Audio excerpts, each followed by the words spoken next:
For today's video mga mi, tara at samahan nyo ako dahil first time kong a-attend ng Worldbex 2026. Sa mga hindi nakakaalam ng Worldbex, ang Worldbex is the country's premier annual building and design trade show showcasing industry innovations, sustainable solutions, and global technologies. Uy mga mi nga pala, nandito rin si Batman. Namit ko din pala dito si Ma'am Kim and Ma'am Trixie. And of course, ang mga co-mamis ko, si Mami Wendy at syempre ang sex bomb na si Mami Rochelle. Sobrang haba ng pila sa baba kaya dito kami sa taas magre-register. Kaya sa mga may balak pumunta dyan, mga mi, dito kayo sa taas dahil wala talagang pila dito. Nagpunta lang ako sa website nila mga mi tapos nag-register ako at nakakatuwa dahil libre lang. After pala namin mag-register mga mi ay eto at bumaba na nga kami para makapasok. Ang galing lang dahil dito pa lang sa bungad mga mi ay matatanaw mo na agad yung booth ng Davies. At ayan mga mi, ang daming pumapasok. Paint is the easiest, effective way to redesign.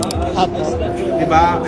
Aside from putting tiles or putting anything on the wall, paint, you just open the can and just roll it on and then that's it. Diba? Namit din pala namin si mismong Davies dito mga mi at ayan at nagkaroon kami ng pagkakataon para makapagpa-picture sa kanya. Sobrang cute niyan mga mi at sumasayaw din. Ngayon naman ililibot ko nga kayo dito sa pinakaloob ng Davies booth. Pagpasok pa lang ayan mga mi at pwede ka nang humiga. Char. Hindi mga mi dahil malaki pala yung area na to na pwede nyong ikutin. And of course, ang pinakapaborito ko ang Paint to Go. Meron palang pa-games dito mga mi na tinatawag na Snap Your Mood. Bali basahin at sundin mo nga lang yung mechanics mga mi at may chance ka ng manalo. Akala ko nga ay wala na mga mi tapos napunta nga ako dito sa area na to where you can try itong Paint to Go nila mga mi at ayan at nagkulay na din ako. I super love using this mga mi dahil easy peasy lang talaga. And in this area mga mi ay pwede nga kayo magpa-picture dahil ang Instagrammable ng place. Kaya sa mga pupunta dito sa Worldbex ay wag na wag nyo i-skip itong put ng Davies. And of course, mag-join din kayo sa pag-games nila dahil bongga yung mga prizes nila. Katulad nito na magpi-picture lang din kayo. Nagkaroon din pala kami ng time na eto mga mi at magchikahan nga dito. To Ma'am Kim and Ma'am Trixie ay maraming salamat po sa pag-assist sa amin. Alam nyo mga mi, sobrang lawak talaga dito kaya ang dami nyo talagang maiikutan. Katulad na nga lang itong automatic na blinds. O diba, napakabongga. Kami wala kasama ka ba dyan? Pwede kita sumali na. Mukha ako dito. Bakal na kayo dito lang. Ang ganda nila Ote. Picture ka muna, oh. Ay, sige. Sige ng color tayo. Video, video, ah. Video yan, ah. Pak na pak, hindi nagkakalayo. Ay!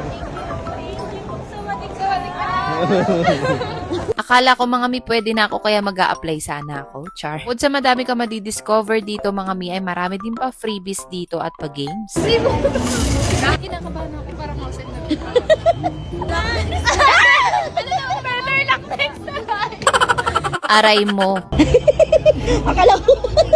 Sobrang na-inspire ako sa mga nakikita ko dito mga mi dahil gusto ko din magpagawa ng bahay someday. And isa sa mga pangarap ko nga ay yung ganitong kitchen. Mabuti na lang talaga at naka-attend ako ng ganito dahil ang dami ko talaga natututunan. Sobrang babait pa at ang generous ng mga tao dito. At isa pa mga mi, ma-amaze ka dahil iba't iba talaga yung makikita mo. Na mapapaisip ka na mayroon na palang mga ganito. Sa una akala namin ay apoy mga mi pero yung totoo humidifier pala yan. At pala kay sir sa pag-demo sa amin. Nadaanan din pala namin to mga mi na ayan at nagbigay nga ng free drinks. Masarap mga mi at sobrang tamis, parang eto nga lang mag-asawa na to. Isa sa paborito ko na puntahan namin dito mga mi ay itong 11 Roofing na kung saan namit nga namin yung owner na pinsan pala ni Mami Wendy. Isa itong product nila sa kinukonsider ko na one day ay maa-avail ko din. And thank you din pala kay sir sa pagbigay sa amin ng freebies. Sobrang nag-enjoy talaga kami mga mi sa pag-attend namin dito. At hanggang sa kainan mga mi ayan at puro tawa talaga yung inabot namin. Nakakabitin nga kaya sana sa susunod ay mahaba-haba pa. Thank you for watching!